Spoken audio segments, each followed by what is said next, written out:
지나간 과거도 바꿀 수 있습니다. 과거는 바꿀 수 없지만 미래는 바꿀 수 있다. 흔히 이렇게들 말하지만 저는 이에 동의하지 않습니다. 저는 반대로 생각하거든요. 과거는 바꿀 수 있어도 미래는 바꿀 수 없다. 이게 진짜 현실입니다. 어째서 과거를 바꿀 수 있냐고요? 과거에 일어난 일이란 한마디로 추억이죠. 추억이라는 것은 나중에 얼마든지 바꿀 수 있는 겁니다. 예컨대 저는 학창시절에 공부하는 게 너무 싫었습니다. 그래서 고등학교에 진학할 수 없었고요. 하지만 덕분에 사회생활을 일찍 시작할 수 있었고 상인이 될 수 있었고 오늘날의 위치에까지 오를 수 있었습니다. 그래서 저는 공부를 싫어해서 참 다행이다. 지금 이렇게 행복하게 지낼 수 있으니까 하고 생각합니다. 참 재밌는 것은 지금 생각하면 과거의 불행 또한 좋은 추억거리가 된다는 것이죠. 과거에 언짢았던 경험마저 오늘의 자신을 만들어준 소중한 경험이 되는 거고요. 어렸을 때 큰 병에 걸려 심하게 고생했던 사람 중에는 크게 알아본 경험 덕에 사람들을 따뜻하게 대하고 여러 사람에게 도움을 주는 일에 보람을 느끼게 되었다고 하는 경우가 있습니다. 이처럼 과거에 힘들었던 추억도 흐뭇하게 떠올릴 수 있는 사람은 분명 지금 행복한 사람입니다. 그리고 지금 행복하니까 미래도 행복할 수 있는 거고요. 미래를 바꿀 수 있는 경우는 바로 이러한 때에 해당되는 겁니다. 따라서 지금 힘든 일을 겪고 있다 해도 시간이 흘러 행복한 추억거리로 떠올릴 수 있다면 그 경험은 자신의 소중한 보물이 되는 거고요. 잡초가 아스팔트를 뚫고 나오는 모습을 본 적이 있나요? 아스팔트 밑에 숨어있던 잡초는 그야말로 작고 힘없는 존재였을 겁니다. 하지만 잡초는 자신이 가지고 있는 온 힘을 다해 오랜 시간을 거쳐 아스팔트를 뚫고 나온 것이죠. 우리 인간도 마찬가지. 인간은 만물의 영장이라고들 하는데 따라서 여러분도 과거를 바꿀 수 있습니다. 눈앞의 현실을 힘차게 뚫고 나간다면 힘든 경험도 어느새 자신의 보물이 되어 있을 겁니다. 뭔가를 배우려는 자세가 있으면 금방 성공합니다. 세상에는 출세한 사람과 그렇지 못한 사람이 있죠. 이 둘의 머리는 뭐가 다른 걸까요? 저는 인간의 머리는 그렇게 큰 차이가 없다고 생각합니다. 그래서 종종 이런 말을 하곤 하죠.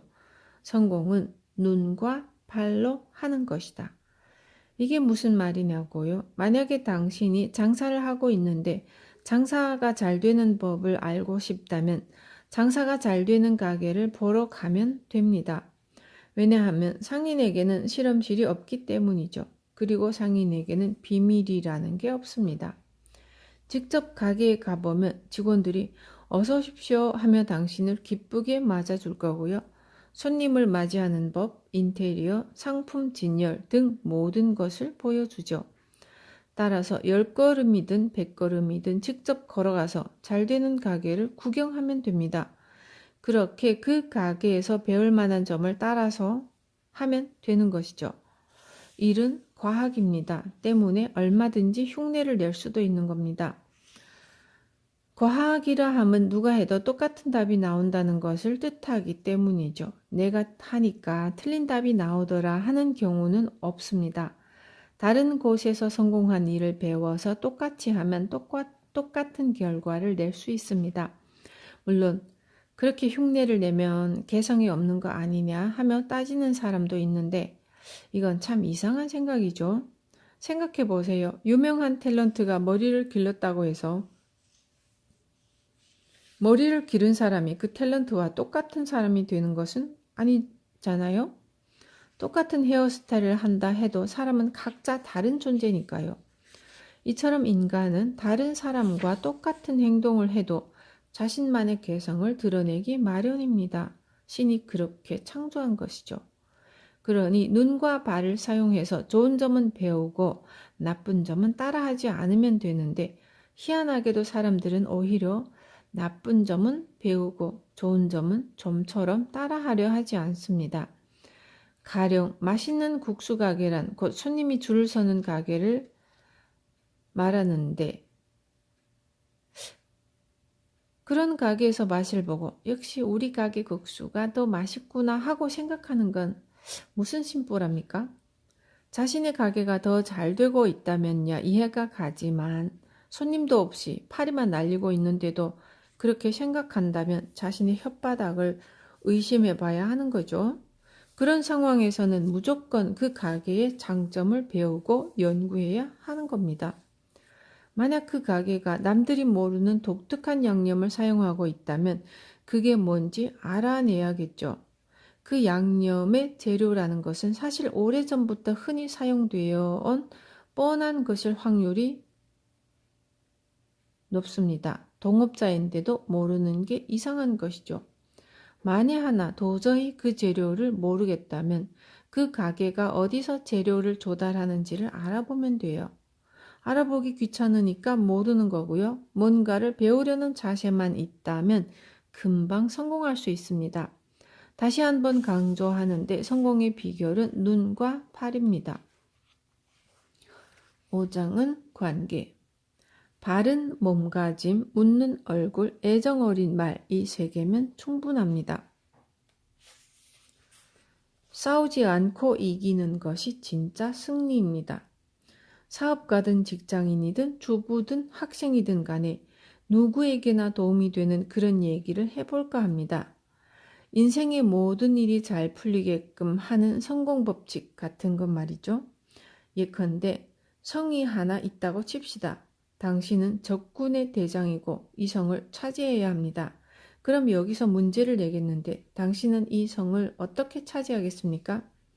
분명 적을 무찔러 함락시키면 된다고 하겠지만 전투에서 이겼다 해도 당신의 병사들은 피를 흘리게 되죠. 그리고 적장의 목을 딴다 해도 그게 원인이 되어서 나중에 적이 당신의 목을 노리게 될 가능성도 있고요. 그럼 한 가지 힌트를 드리겠습니다. 다시 한번 본래의 목적을 떠올려 보시기 바래요. 애당초 목적은 무엇이었습니까? 바로 성을 차지하는 것이죠. 피를 흘리는 게 목적은 아니었죠. 그러니까 피를 흘리지 않고 성을 차지하면 됩니다. 어떻게 그럴 수 있냐고요? 답은 간단해요. 싸우지 않으면 됩니다. 적을 자기 편으로 만들어버리는 거죠. 자기 편으로 만들면 피 한 방울도 흘릴 필요가 없고요. 게다가 자신의 병력도 그만큼 늘어나게 되죠. 저는 이것이야말로 최강의 성공 법칙이라고 생각합니다. 그러니 적을 만들지 마세요. 만나는 사람마다 자기 편으로 만들라는 말입니다. 만나는 사람마다 자기 편으로 만들라는 말이 굉장히 어렵게 느껴질 수도 있겠지만 의외로 힘든 일이 아니에요. 실은 누구나 할 수 있어요. 상대를 변화시킬 수 없음을 깨닫는 것이 결혼 생활입니다. 저는 평소에 이런 생각을 합니다. 우리는 모두 수행을 하기 위해 이 세상에 태어났다. 저는 하고 많은 수행 중 가장 큰 수행이 바로 결혼이라고 생각합니다.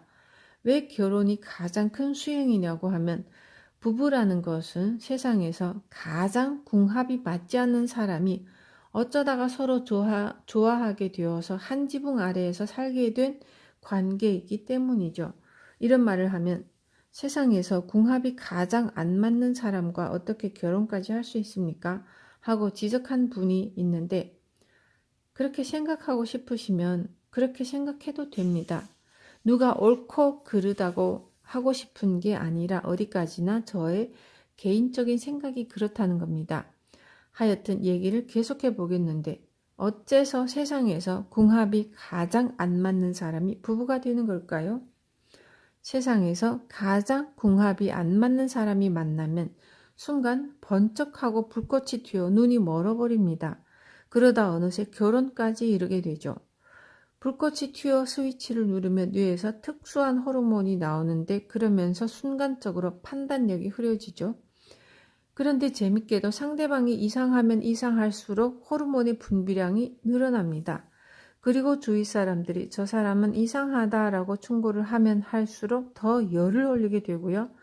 그렇게 결국 결혼에 꼴이 나기에 이르죠. 그렇게 결혼식장에서 딴딴따다 하며 행진을 하고 서로 서약을 하는 순간 그것이 바로 결투를 알리는 종소리가 됩니다. 이때부터 시간 제한이 없는 한판 승부가 벌어지는 것이죠. 무슨 말인가 하면 결혼을 하면 호르몬의 분비가 서서히 사라진다는 뜻입니다. 아침에 눈을 뜨면 자신과는 전혀 궁합이 맞지 않는 사람이 옆에 누워 있다는 사실을 깨닫게 되고요. 그리고 엎친 데 덮친 격으로 상대방은 자신이 싫어하는 짓만 골라서 하기 시작하죠. 만약 게으른 짓을 죽도록 싫어하는 사람이라면 상대방이 집에서 뒹굴뒹굴하는 꼴을 보게 될 거고요. 질투를 견디지 못하는 사람의 배우자는 질투의 화신처럼 행동할 거고요. 구속받는 것을 싫어하는 사람이라면 상대방은 계속해서 참견하고 속박할 겁니다. 그렇다고 해서 또 금방 헤어질 수는 없죠. 피로연을 할 때 많은 사람들 앞에서 오래오래 이 사람과 행복하게 살겠습니다 라고 선언해 버렸거든요. 개중에는 주례를 본 사람이 직장 상사인 경우도 있을 테니 더더욱 쉽사리 헤어질 수 없죠. 그렇다고 오해는 하지 마세요. 그러니까 결혼하지 않는 쪽이 좋다고 말하려는 건 아니에요. 물론 결혼을 하는 게 좋습니다. 결혼식을 치르는 것도 행복한 일이고 어쩌면 이혼해서 더 행복해질지도 모르지만 어쨌든 부부 생활이라는 건 수행을 하는 시기를 의미하는 겁니다. 그렇다면 무슨 수행을 하는 걸까요? 바로 사람은 상대방을 억지로 변화시킬 수 없다는 것을 깨닫는 수행이죠. 이 사실을 깨닫기 위해서 그토록 궁합이 안 맞는 사람을 선택해서 함께 생활하게 되는 겁니다. 상대를 억지로 바꾸려 하는 쪽이 거의 지게 됩니다.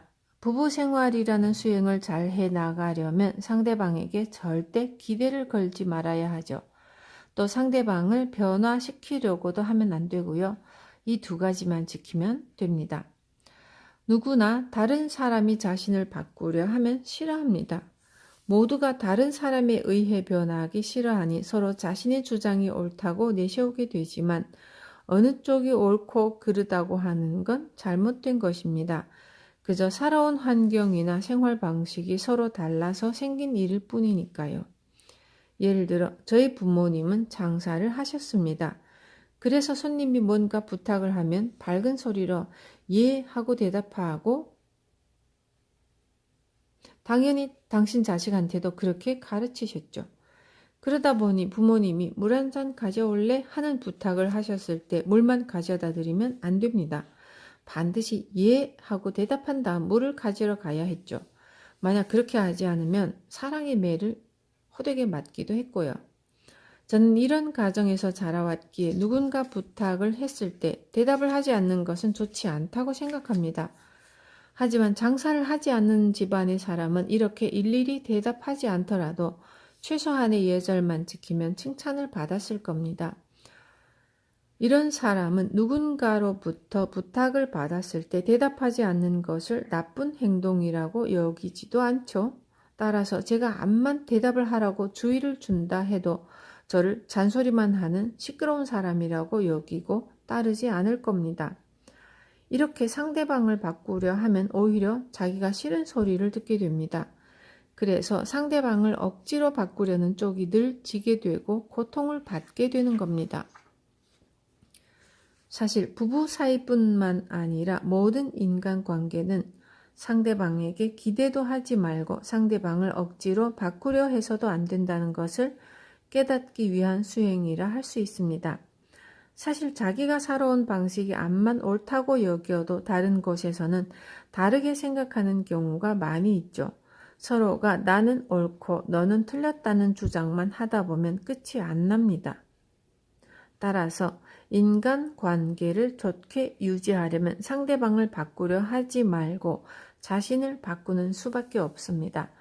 결혼식장에서 신랑 신부한테 무엇이든 허물없이 말할 수 있는 부부가 되십시오라고 말하기도 하지만 그래서는 절대 안 됩니다.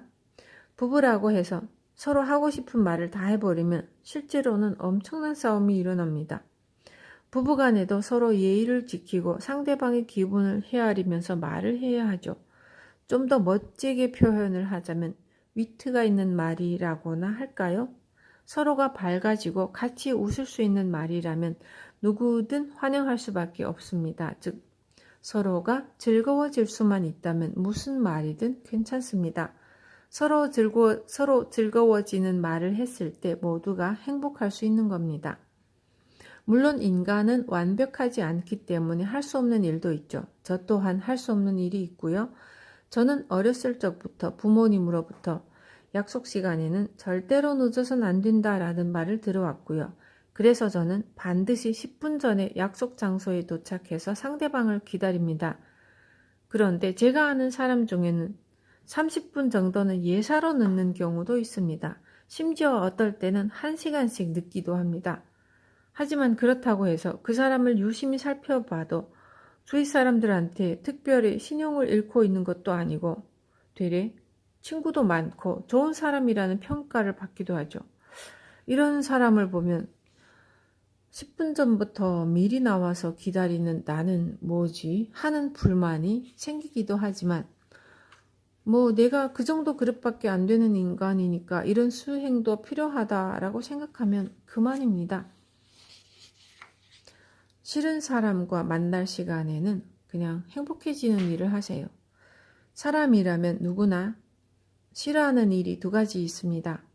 하나는 만나기 싫은 사람을 만나는 것, 다른 하나는 만나고 싶은 사람을 만날 수 없는 것입니다.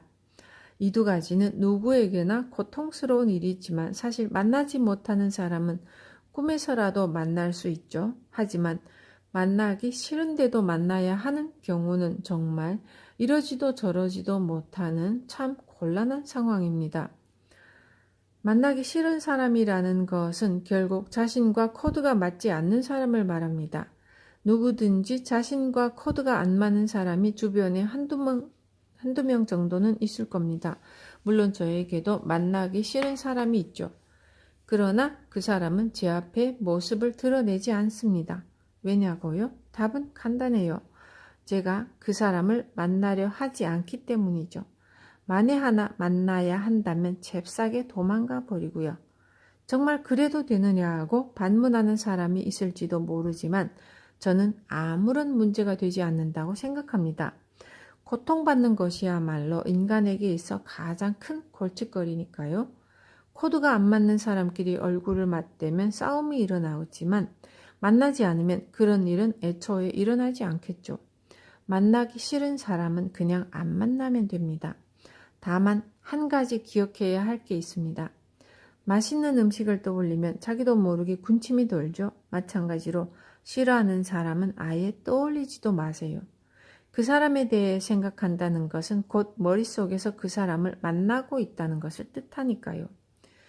그래도 이 사람을 받아들여야 하지 않을까? 그래도 좋은 점을 발견해서 칭찬해줘야 할 텐데 아무리 이렇게 생각해도 자신과 맞지 않는 사람은 영원히 맞지 않는 법이에요.